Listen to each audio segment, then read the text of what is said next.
Hello again, everybody. Happy Tuesday. Hope you're doing very, very well. I am back, and I am back with a bang. I have two shirts that I'm going to show you in these parcels this week that are very, very spicy, very, very special. I am conscious that they are rather expensive shirts. I don't want to encourage people to go out there and spend all their money on these shirts because a lot of people might think it's unnecessarily expensive considering how much I had to pay for the shipping and the fees, etc. And also there's going to be this sort of battle between the stadium and the authentic version.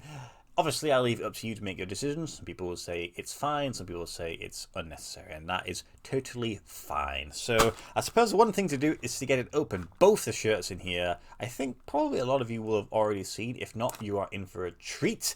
But they both, I think they make sense for my collection as a whole. So, let's get it open. They've travelled quite a bit of a distance to get here.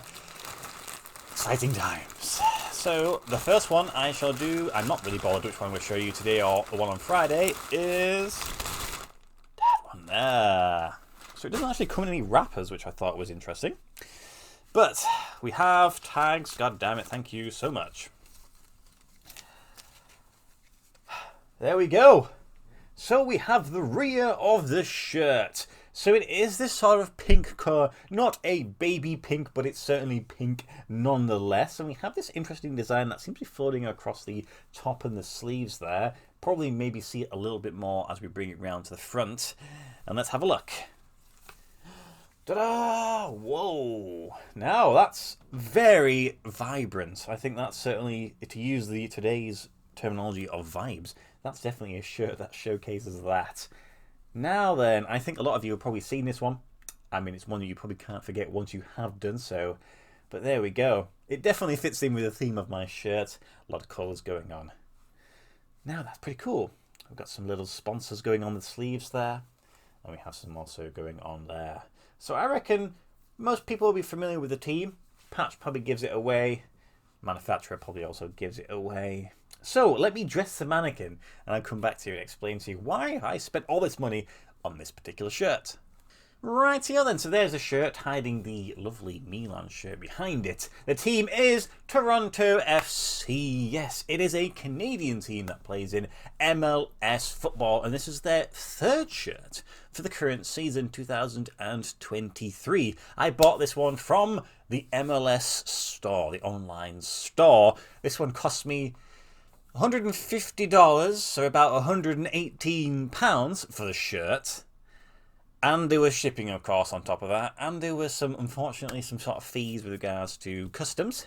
This was not obviously the only shirt I bought. I bought the other shirt that's in there.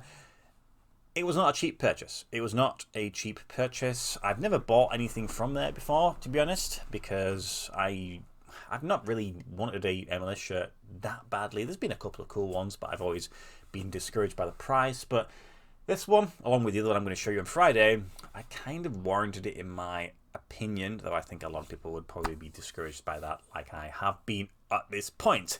So this is known as the Energy Kit.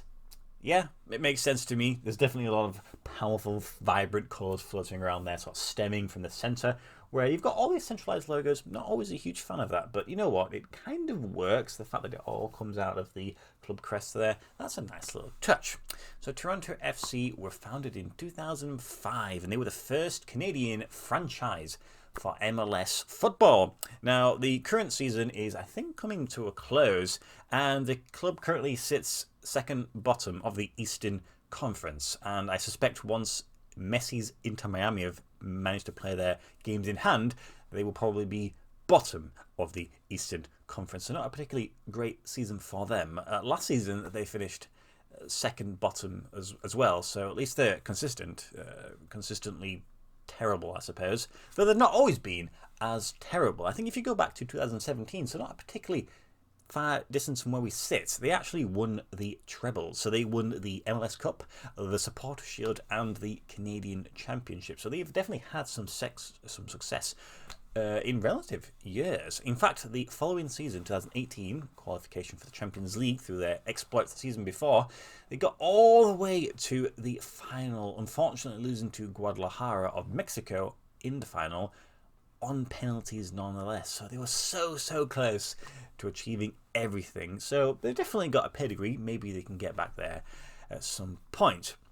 When you look at their squad, you see players like Bernardeschi and Insigne, and you kind of think, how are they kind of like bottom of the league? But I suppose those players are sort of towards the end of their career, following in the footsteps of Italian Giovinco, who was actually a bit of a fan favourite and quite successful playing MLS football for Toronto there. Now, with regards to Adidas, so obviously they create all the football shirts for all MLS teams. They're just as how it is over there. And you have your home and away. Now, there isn't a given that you get a third shirt. You might be thinking, yes, I've not really seen too many third shirts. It's because there has to be a threshold of sales that have been achieved in order to then be allowed to create a third shirt. I think the primary reason was because when they initially released third shirts, along with long sleeve shirts, there just wasn't enough sales to sort of warrant the production of them. So they said, if you want a third shirt, you think you have to sell 100,000 units, and then you're given that chance to do so. And a third shirt is a club's real opportunity and chance to be a little bit more bold, a little bit more drastic with regards to design, and pay tribute to something maybe local or artistic to do with the club or the city they are from. And they've certainly done this with this particular style going on here.